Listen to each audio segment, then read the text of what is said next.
Assalamualaikum warahmatullahi wabarakatuh. Kita akan lanjutkan diskusi kita mengenai keluarga dan rumah tangga. Pada video sebelumnya, kita sudah membahas bagaimana peranan anggota keluarga dalam pengambilan keputusan pembelian. Inilah beberapa peran yang diambil oleh keluarga. Kita akan lanjutkan bagaimana peranan suami dan istri dalam pengambilan keputusan keluarga. Ada 4 tipe pengambilan keputusan dalam keluarga yang dimainkan oleh suami maupun istri. Yang pertama, kita sebut dengan istri dominan dalam pengambilan keputusan. Yang kedua, suami dominan dalam pengambilan keputusan. Yang ketiga, keputusan otonomi. Dan yang keempat, keputusan bersama. Dalam kehidupan rumah tangga dan keluarga, seringkali istri diberikan wewenang untuk mengambil keputusan di dalam urusan rumah tangga. Misalnya, makanan dan minuman habis persediaan di rumah. Tentu istri tidak perlu meminta persetujuan suami, dia akan langsung membeli. Demikian pula apabila beras di rumah habis, maka istri dengan cepat akan membeli beras tersebut. Dia tidak perlu untuk meminta persetujuan suami maupun anggota keluarga yang lain. Demikian pula suami seringkali diberikan wewenang untuk mengambil keputusan tanpa harus konsultasi dengan istri. Misalnya, bensin kendaraan habis. Dia tidak perlu menelpon istrinya untuk meminta persetujuan. Dia akan langsung mengisi kembali kendaraan bermotornya dengan bensin yang penuh. Demikian pula urusan misalnya perbaikan kendaraan bermotor. Apabila rusak, kalau memang itu perawatan yang rutin, dia tidak perlu meminta persetujuan istri. Nah, coba para mahasiswa sebutkan ibu di rumah apa yang dominan dalam pengambilan keputusan. Oke? Nah, coba sebutkan. Oke. Nah, berikutnya, coba sebutkan apa yang dominan ayah lakukan dalam pengambilan keputusan. Pada bidang jasa apa, pada produk apa. Oke, bagus. Semuanya sudah bisa mengidentifikasi apa saja yang dominan ayah maupun ibu di rumah. Nah, yang berikutnya yang kita sebut dengan keputusan autonomi. Apa keputusan autonomi? Keputusan autonomi adalah keputusan yang diberikan wewenang kepada suami atau istri. Artinya di sini suami diberikan kewenangan oleh istri tanpa harus meminta persetujuan kepada suami. Biasanya suami dan istri memberikan kewenangan untuk mengambil keputusan tersebut. Misalnya, biasanya yang berkaitan dengan hal-hal pribadi. Merek pakaian yang disukai oleh suami seringkali tidak perlu meminta persetujuan dari istri. Demikian pula istri, merek kosmetik yang disukainya tidak perlu dia meminta persetujuan dari suami. Artinya istri memiliki wewenang penuh untuk mengambil keputusan. Nah, berbeda dengan yang dominan tadi. Yang dominan artinya bisa saja suatu saat suami atau istri mengintervensi masing-masing untuk memberikan pengaruh. Tetapi kalau pada keputusan autonomi, itu diserahkan sepenuhnya kepada suami atau istri. Nah, yang terakhir yang kita sebut dengan keputusan bersama.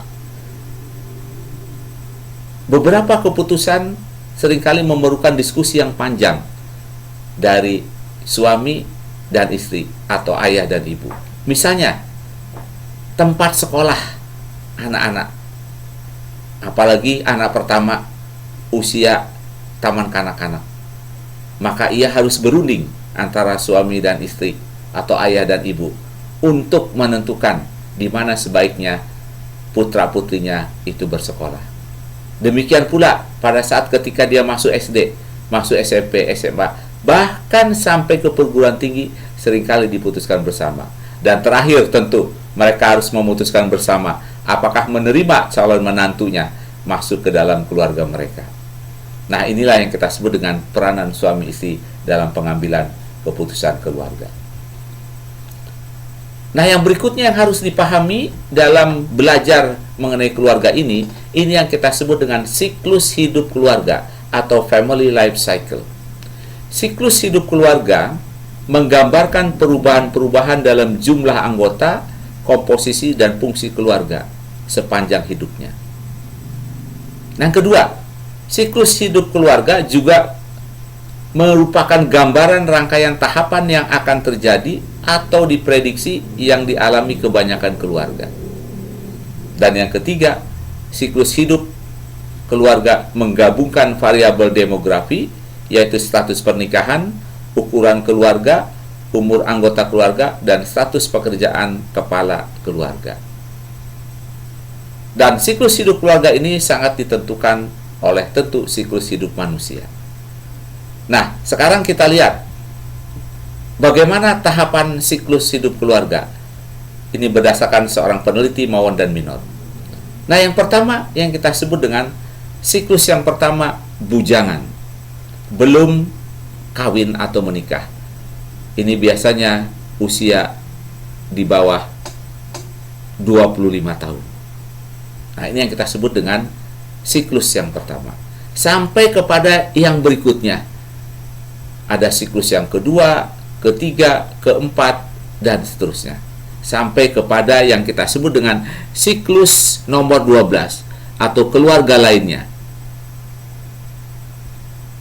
Nah, inilah yang menggambarkan tahapan bagaimana seseorang dari mulai dia single, sampai dia menikah, sampai dia punya anak, sampai masuk ke dalam emptiness, yaitu ketika anak-anaknya sudah keluar rumah karena bekerja maupun karena sekolah, kemudian ayah ibunya tinggal berdua saja di rumah. Nah, inilah tahapan dari siklus hidup keluarga sebanyak 12. Nah, silahkan dilihat dan dipelajari dan diamati siklus hidup satu persatu. Oke? Sudah? Nampak? Oke.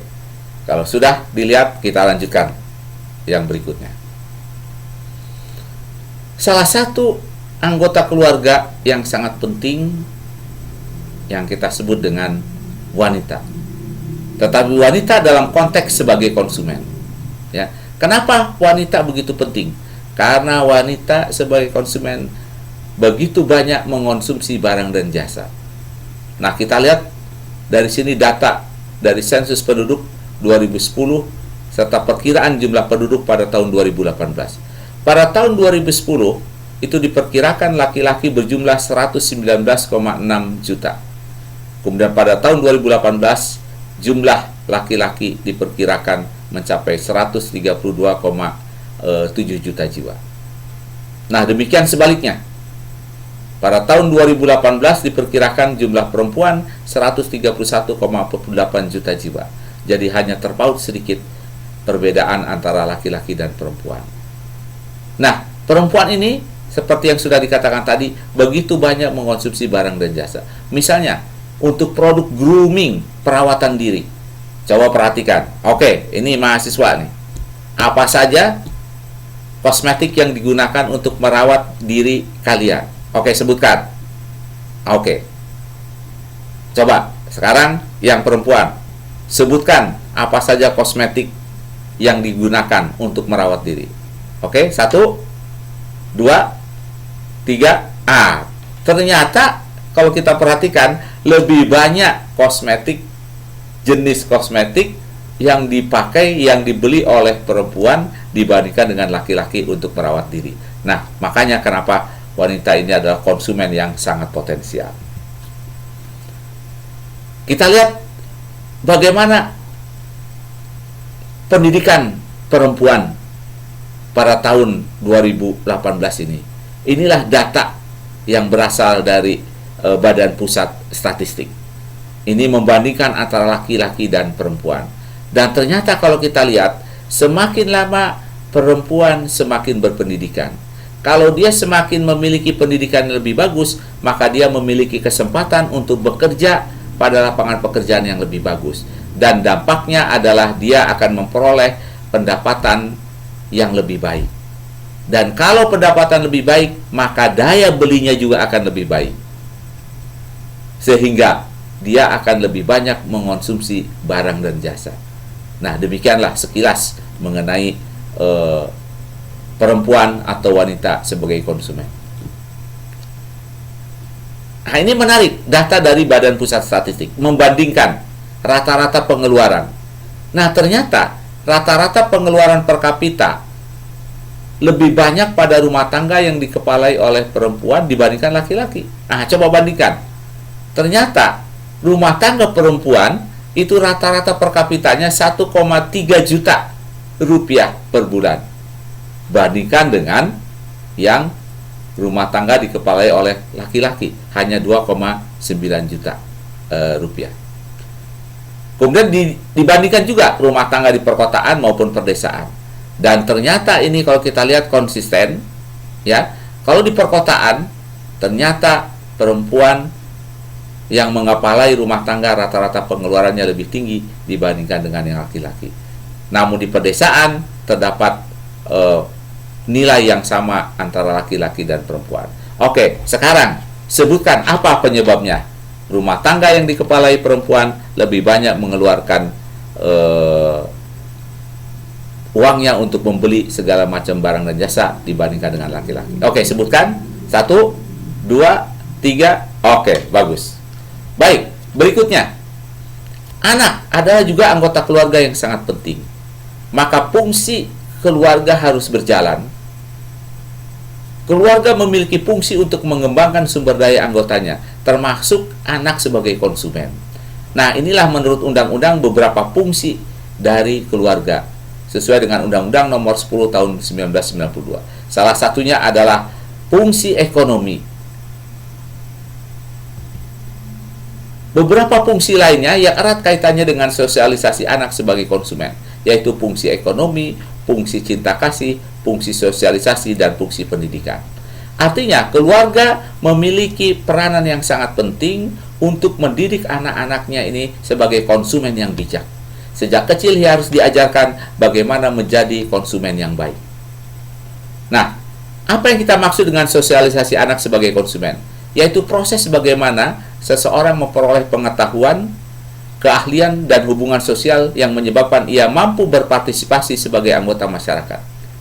Sosialisasi anak sebagai konsumen diartikan sebagai proses di mana seorang anak memperoleh pengetahuan dan keterampilan tentang barang dan jasa, serta sikap yang relevan dengan fungsinya sebagai konsumen di pasar. Misalnya, pergi berbelanja bersama anak-anak adalah salah satu contoh sosialisasi anak sebagai konsumen.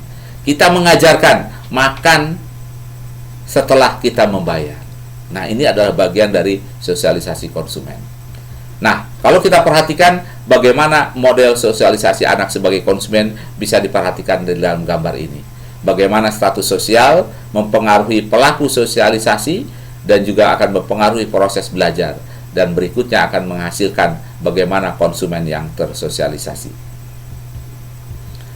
Nah, ini kalau kita lihat model sosialisasi anak sebagai konsumen, ya. Kita lihat anggota keluarga mempengaruhi nilai-nilai dasar dan perilaku. Ya. Anak-anak akan menjadi anak muda.